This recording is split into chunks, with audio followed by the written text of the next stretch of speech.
यह भारत का वो कुंड है जहां भगवान परशुराम ने अपनी मां की हत्या करने के बाद अपने हाथ से चिपकी हुई कुल्हाड़ी से मुक्ति पाई थी।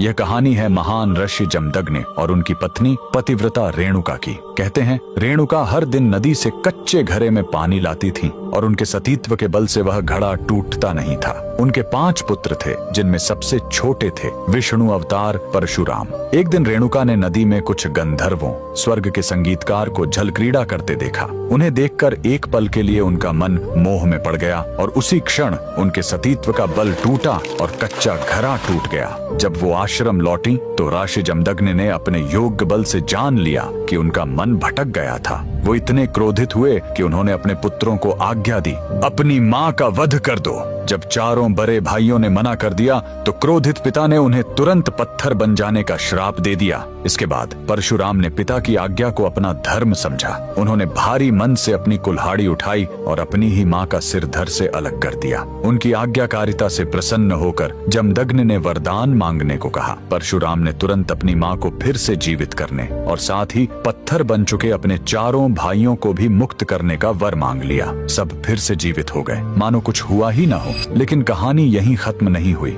मातृ हत्या का पाप उस कुल्हाड़ी पर एक दाग की तरह चिपक गया और वो उनके हाथ से अलग ही नहीं हो रही थी। उस पाप से मुक्ति पाने के लिए वह दर दर भटकते रहे, लेकिन कोई भी तीर्थ उस कुल्हाड़ी को छोड़ा नहीं सका। अंत में वह पहुंचे पूर्वी हिमालय की लोहित नदी के किनारे और जैसे ही उन्होंने इस कुंड के जल को छुआ, चमत्कार हुआ। कुल्हाड़ी अपने आप उनके हाथ से छूट गई। यही पवित्र स्थान आज अरुणाचल प्रदेश में परशुराम कुंड के नाम से जाना जाता है। आज भी हर साल मकर संक्रांति पर हजारों श्रद्धालु यहाँ इस विश्वास के साथ डुबकी लगाने आते हैं कि यह कुंड उनके सारे पापों को धो डालता है, ठीक वैसे ही जैसे इसने स्वयं भगवान परशुराम को पाप मुक्त किया था। भगवान परशुराम को दिल से मानने वाले सभी भक्त कमेंट्स में जय परशुराम जरूर लिखें।